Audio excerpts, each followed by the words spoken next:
Já pensou em ganhar até R$ 100 de bônus na tua primeira aposta? É isso que a KTO te oferece se você utilizar o nosso cupom FBUTECO. O link está aqui embaixo na descrição. Falando um pouquinho sobre essa questão do governo atual, a gente estava acompanhando algumas coisas essa semana passada sobre a parte econômica do governo, o Haddad pressionado, dólar disparando. A minha leitura é que assim, tá recebendo satisfação dos dois lados. É a cúpula mais à esquerda querendo gastar mais para poder fazer mais coisa, e a galera mais da Faria Lima querendo, olhando mais para a parte fiscal, tudo isso. Ele ali meio numa encruzilhada, cada vez mais... Enfim, se cogitou semana passada até de repente uma troca. Muita gente, inclusive, com medo de que se essa troca acontecesse, que, sei lá, o Lula pudesse colocar alguém que tivesse mais pulso firme nessa parada de gastança, e aí podia umar no sentido de, você tá ligado? Sim. E tudo mais, e aí o dólar disparar para PQP e tornar um governo inviável. Como é que você está vendo economicamente, nesse momento, para onde a gente está indo? Era o que você esperava quando o Lula foi eleito em 22? Está melhor? Está pior? Qual que é a leitura que você faz? Cara, eu não tinha muita expectativa em relação ao governo, sinceramente, tá? Falei desde o começo, até apelidei o governo lá no começo de geringonça, né? A geringonça brasileira, né? É uma geringonça. O nosso vice-presidente é um vice-presidente de direita, gente. Sim. Não se engana pelo meme da capivara, não sei o quê. O Alckmin é um cidadão de direita. Quem é cidadão de São Paulo sabe disso. Total. O Alckmin não mudou as ideias dele. Ele continua sendo um cara de direita. A única coisa é que ele não tem hoje uma plataforma, um poder para aplicá-las. Mas ele é um cara de direita. É o vice-presidente, né? Então, o que acontece? O André Singer, ele cunhou uma expressão que a gente usa há muitos anos no Brasil, que é o presidencialismo de coalizão. Então, o Brasil é um país presidencialista.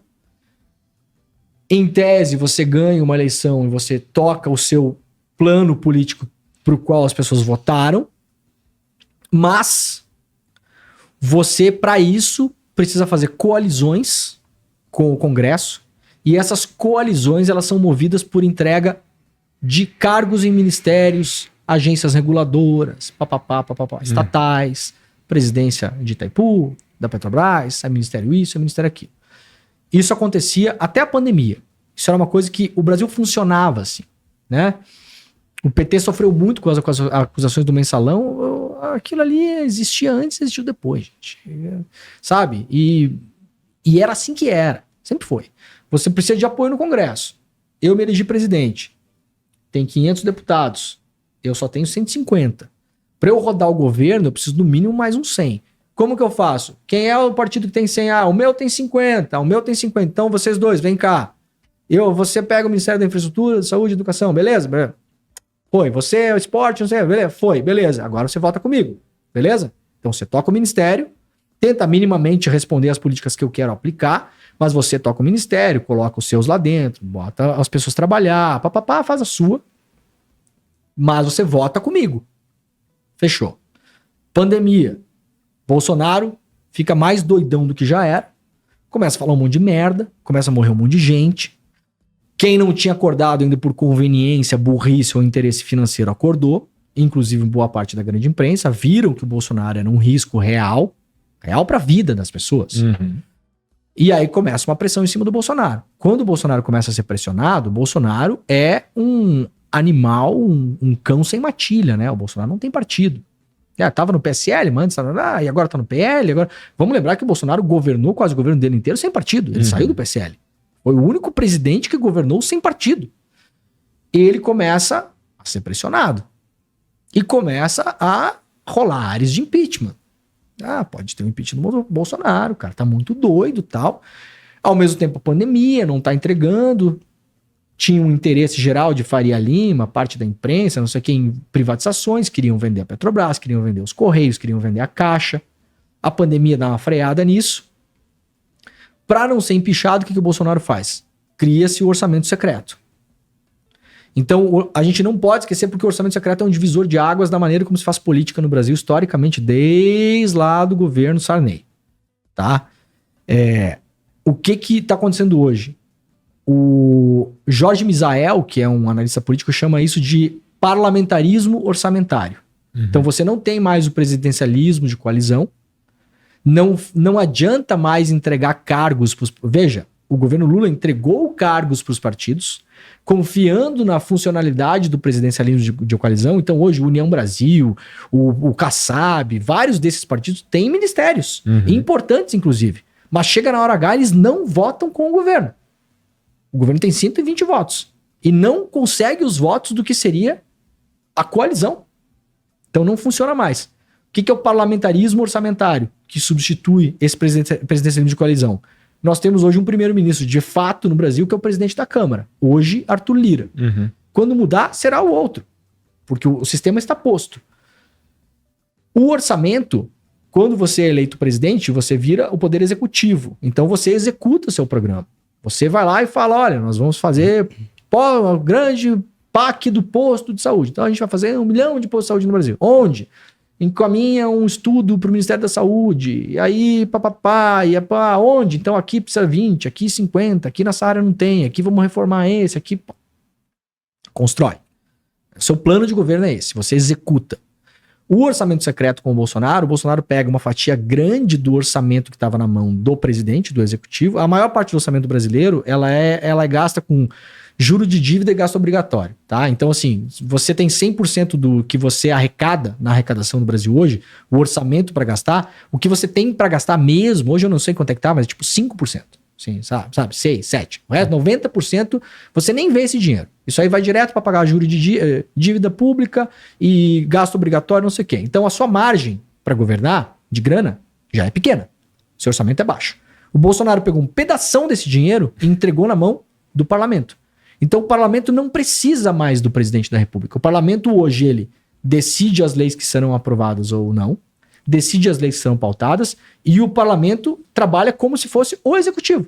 Então, o deputado tem uma parte do orçamento dele, que é um caminhão de dinheiro, que ele fala, eu vou botar esse ano 100 ginásio de esporte na cidade de Itapipoca do Leste, no Ceará. Mas, senador, Itapipoca do Leste tem 4 mil habitantes, já tem um ginásio de esporte, não precisa de 100. Mas eu vou botar 100 porque me interessa, é lá que eu faço o voto, eu preciso do meu cara lá para trabalhar no ginásio, aí eu vou botar 100 lá e não há mais uma decisão técnica em relação a isso. A gente poderia contestar as decisões técnicas anteriores, são tecnicamente mal feitas, tem desvio, tem corrupção, mas agora tem desvio, tem corrupção e não tem o tecnicamente, nem o mal feito, nem o bem feito. Nesse mar que um governo que tem 120 deputados para votar por ele na coalizão navega. Então o governo, velho, tá fudido, tá? O governo Lula hoje é um governo que não tem manobra. Ele entregou um monte de cargo na administração pública pro União Brasil, pro Podemos, para não sei quem, pro PSD, pro Republicanos. E os caras não votam com o governo. Os caras votam às vezes não votam. Às vezes vota, às vezes não vota. Não tem essa consistência. E o orçamento secreto, que mudou de nome, hoje é menos secreto, você sabe o nome do deputado, que o deveria lá, mas o orçamento continua na mão deles. E na verdade só aumentou desde que o governo Lula se elegeu, porque o orçamento foi sendo aprovado pelo Congresso. Sacou? Então, você tem hoje no Brasil, é um regime parlamentarista. Quem toca uma parte do governo do Brasil hoje chama-se Arthur Lira, por ser o presidente da Câmara, e o próximo fará o mesmo. Você não tem mais o executivo tocando o país, você tem o executivo e o legislativo. O Arthur Lira hoje, uma figura política mais relevante não para política, mas para decisões importantes, estratégicas brasileiras do que o Lula? Eu acho que hoje o Arthur Lira tem mais poder de fato do que o Lula. Tem mais poder. Puta, a última vez que o presidente da Câmara teve tanto poder, a gente lembra o que aconteceu, né? Exatamente. E por que ele tem esse poder de fato? O Lula, na prática, poderia ter mais poder de fato que o Arthur Lira. Poderia tensionar. E eu vou pra tua pergunta. O Haddad tá no meio de um fogo cruzado. Tem gente que acha que tem que gastar mais porque o Estado tem que ser indutor da economia e botar dinheiro mesmo que divide um pouco mais o Estado. Afinal de contas, tem países muito mais endividados do que o Brasil. A Itália tem uma dívida pública 140% do PIB. O Japão, 200% do PIB. Os Estados Unidos quase nunca na história não teve déficit. Os Estados Unidos é um país que gasta. Os Estados Unidos é uma máquina de guerra. Os Estados Unidos é um exército, né? O país Estados Unidos é um exército que depende de conflito. Ou dele ou terceirizados. Nesse momento, os Estados Unidos não está em conflito, mas está ganhando dinheiro com a guerra da Ucrânia. Capitano e outros. Isso. Então, ou tem gente que fala, não, o Brasil tem que poupar porque a conta, porque o saldo fiscal, porque vai pra casa do caralho, não sei o quê. O Haddad tá ali no meio. O Lula poderia tensionar o governo. Poderia falar pra Haddad gastar mais. Poderia radicalizar os ministérios como o Bolsonaro fez. O Bolsonaro fez um governo radical. Ele botou o Weintraub na educação. O outro louco lá que fez um vídeo nazista imitando o Goebbels na cultura. A Damares nos direitos humanos. O Tarcísio na infraestrutura. O Salles no meio ambiente, sendo respondido por tráfico internacional de madeira. Então, assim, o Bolsonaro fez um governo radical. O Bolsonaro radicalizou o governo. No primeiro mês do governo Bolsonaro, em fevereiro de 2019, no mês que ele faz aquele negócio do Golden Shower. Sim, no carnaval, né? Carnaval? Lembro. Ele publicou 4 decretos de armas autorizando a população brasileira a comprar fuzil. Então o Bolsonaro é um cara que entregou aquilo que as pessoas esperavam dele quando votaram nele. O Lula poderia ir por esse caminho. Não, eu vou radicalizar o meu governo. Quem é que vai ser o ministro da reforma agrária? O Stedley, do MST. Quem é que vai ser o ministro dos portos e aeroportos? Eu vou tirar esse cara que tá aí, vou botar um cara que vai reestatizar os aeroportos. Não estão votando comigo mesmo. É. Entendeu? Vou dar um truco aqui. Entendeu? Isso, É. poderia. Qual o problema? O governo só tem 120 votos. Então. Você salva o pescoço do Lula do impeachment com 120 votos? Não salva. Não salva. Então, não tem o que fazer. Dá pra fazer? Dá. O Lula já é um senhor, 70 e poucos anos. É inegável que não é mais o que era. Ninguém é, não seremos nós, não será ele. Ele não é um super-humano, ele é um ser humano. Claro. Ele é um ser humano. O Lula tá com 76, eu acho. É natural que você não tenha mais energia. O primeiro e o segundo governo Lula, isso é sabido e notório. Era tocado muitas vezes em roda de cerveja no Alvorada, com o Dirceu, com o Genuíno, com o Valfrido Mares Guia, e ali até 2, 3 da manhã, e pá, daqui a pouco alguém tem uma ideia, bora, é isso, vamos fazer. A vida real é assim. Isso não existe mais. O governo Lula não é mais assim. Essas rodas não acontecem mais. A turma é outra. É um outro momento. Então, assim, o caminho da radicalização, eu acho que não vai acontecer. Me parece que o governo vai lutar para chegar até o final em pé. E a gente vai ter que torcer para conseguir conciliar de algum modo agora na substituição do Arthur Lira com alguém que ainda será de direita, mas que não vai ser tão filho da puta quanto esse cara tá sendo. Porque esse cara, para além de jogar o jogo, ele tá sendo filho da puta. Cheio de interesses e coisa esquisita e negociata e bagunça e tal. E pautando, porque o presidente da Câmara, nesse nosso parlamentarismo orçamentário, para além de tudo, ele segue com o poder de pautar os assuntos. Então, assim, cara, na Câmara, se você entrar no repositório de projetos de lei da Câmara lá, tem 1 milhão de projetos de lei. Tem projeto de lei que tá lá engavetado há 15 anos. O presidente da Câmara é o cara que diz, agora a gente vai debater isso aqui. Ele. Muito poder. É muito poder. Isso é outra coisa que deveria ser discutida. Uhum. Um cara que decide.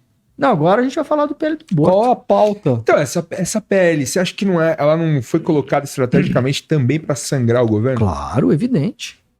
Que o Lula se posicionou, né? Que ele falou que não, ele era contra, eles forçam forçou e claro, pra sangrar o governo, claro, isso não é um assunto, velho. Isso é um não assunto. Qual a urgência disso? Nenhuma. Sabe? Aí na mesma semana é pau no Haddad, é isso, é aquilo. Por quê? Você vai confluindo e sangrando e derretendo e encaminhando para uma eleição, mostrando também, olha só, não brinca que senão aqui é pau, velho. É pauta bomba o dia inteiro. A gente vai pautar maconha, a gente vai pautar aborto, a gente vai pautar arma, a gente vai encher o saco, vai forçar você a se manifestar, a gente vai votar, a gente aprova essa porra. Só não vai votar essa semana porque a mulherada tá na rua, senão ia votar. A gente vota, a gente aprova essa porra, a gente força você a se meter num assunto que é polêmico, que é ruim pra você, que se você falar, você se fode, se você calar, você se fode. Exatamente. Não tem saída. Aí a Janja falou, a Janja não falou. Mas o que a Janja falou? Mas ela falou tá certo, mas ela falou tá errado. É só ruim. Uhum. É só Nunca é bom. Eu vi o Lula apanhando dos dois lados. Se manifestou de maneira... A Mili escreveu que ele se manifesta de maneira muito sucinta e tardia sobre o assunto. Aí, né? E aí, se ele se manifesta, recebe crítica de um monte de gente que tá falando que ele tá... Né? Jogando o É jogo. isso. Mas eu concordo com a Mili que nesse caso específico ele deveria ter sido mais rápido e mais Eu concordo, efetivo. taxativo. Mas Eu a gente concordo. tem que entender a ratoeira. Tem, mano. A ratoeira Cara, tá a montada. armadilha tá feita, velho. A armadilha tá montada. É. A ratoeira tá montada. Aí os caras aprovam o projeto. Uhum. O Lula veta. O projeto volta pro Congresso. O Congresso aprova. Porque eles têm esse poder. Aí vai pro STF. O STF olha e fala: vocês estão loucos. Vocês são um bando de psicopatas e este projeto é inconstitucional. Derruba o projeto. O cara pega essa história, ele vai lá na base dele, ano eleitoral, onde a direita, na minha opinião, vai passar como uma avalanche nas prefeituras e vai comer tudo. Eu acho que a direita vai arrebentar nessa eleição no Brasil. Ele vai lá e fala pra base: minha senhora, a senhora lá, cara, do interior de Santa Catarina, entendeu? A minha avó, que já morreu, né? Analfabeta. Botaram um celular na mão dela. Sem ideia do que é artigo, resenha, reportagem, investigação, opinião, boato, fato, nada. Passa o dia inteiro consumindo bosta, tá com a cabeça cheia de porcaria. Não distingue mais fisicamente o que é a vida real do que é a vida criada na bolha do algoritmo. Isso já é um fenômeno super estudado. Você vai nos Estados Unidos, tem um monte de pesquisa falando, né? Você acha que a economia tá crescendo ou caindo? A economia tá... Pior crise da história dos Estados Unidos. O PIB dos Estados Unidos tá subindo, velho. 5%, sei lá, 4%. As pessoas estão desconectadas da realidade. O deputado, o senador, chega lá e fala: minha senhora, viu lá em Brasília, nós tentamos evitar o assassinato dos bebês. Votamos lá pra ninguém mais matar bebê aqui. E o que aconteceu? Não deu, o Lula e Xandão derrubaram. Não tem saída. É isso. Você sacou? E isso foi feito desde o ano passado, os caras estão fazendo isso, velho. Com várias pautas. O jeito que o jogo tá posto, Esse é o jogo. mano, Esse é o jogo. tá inviável e a gente tá dando murro em ponta de faca. Esse é o jogo. E aí Tá jogando o jogo deles. Eu fico pensando, o que vai ser de 26, mano? O que você acha que vai ser? Mas o objetivo disso é 26. Claro. Então, A gente tem em setembro agora a escolha, vai mudar o presidente do Banco Central. O pau em cima do Haddad é isso, velho. Uhum. Eles estão apavorados que o Lula, o governo, escolha alguém que não esteja alinhado com a Faria Lima. O Roberto Campos Neto, gente, ele tava no grupo de zap dos ministros do Bolsonaro. Entendeu? Ele é um cara, não por ser um cara de direita, mas ele não é um cara independente técnico. A vida dele, ele é um lobista na presidência do Banco Central, um lobista do mercado financeiro. O mercado financeiro brasileiro é muito pequeno, ele é muito facilmente manipulável. A Bolsa brasileira depende de duas ações, Vale e Petrobras. Se no mesmo dia a Vale cair 0,5%, a Petrobras cair 0,5%, a Bolsa vai cair. Muito dificilmente ela vai subir, só se outras 1.000 ações subirem. Entendeu? Se num dia a Petrobras cair 1,5%, a Bolsa cai. Então a Bolsa brasileira ela é pequena, minúscula, dominada por meia dúzia de mega fundos de equity, private, os caralho, ou seja, meia dúzia de pessoas que decidem se a coisa vai para cima ou para baixo, para cima ou para baixo. É o famoso ataque especulativo, né? É isso que faz. E o dólar sobe, o dólar desce, o dólar sobe, o dólar desce. Então os caras criam as condições para a imprensa reverberar isso de modo a criar um cenário que diga, olha, tem que botar alguém no Banco Central aí que pense igual o Campos Neto, hein? Ou seja, um brother, um amigo, um cara que eles escolham, que eles aceitem. Né? Que eles aceitem. E aí o dólar magicamente começa a cair. A bolsa magicamente começa a subir. As coisas magicamente começam a andar. Então, tem um jogo aí que passa pela eleição do BC também. Porque a eleição do BC, ela vai perdurar, né? Ela é de 2 em 2 anos. Sim. E aí você vai construindo para chegar lá em 26 com um candidato que tá bem claro já. Isso é uma plataforma para lançar o Tarcísio, né? Chegar lá na frente e lançar o Tarcísio. Sim, é ele o nome? É ele o nome, ver as condições que ele vai estar, se ele tá popular ainda, muita coisa pode acontecer. Daqui a pouco tem uma derrapada, faz uma merda no governo. É vidraça agora, né? Então, tudo pode acontecer. Ver como chega o governo, como é que chega a aprovação popular, a popularidade do Lula, se tá forte, se tá fraco, se a coalizão que tá com o governo tá ainda em pé.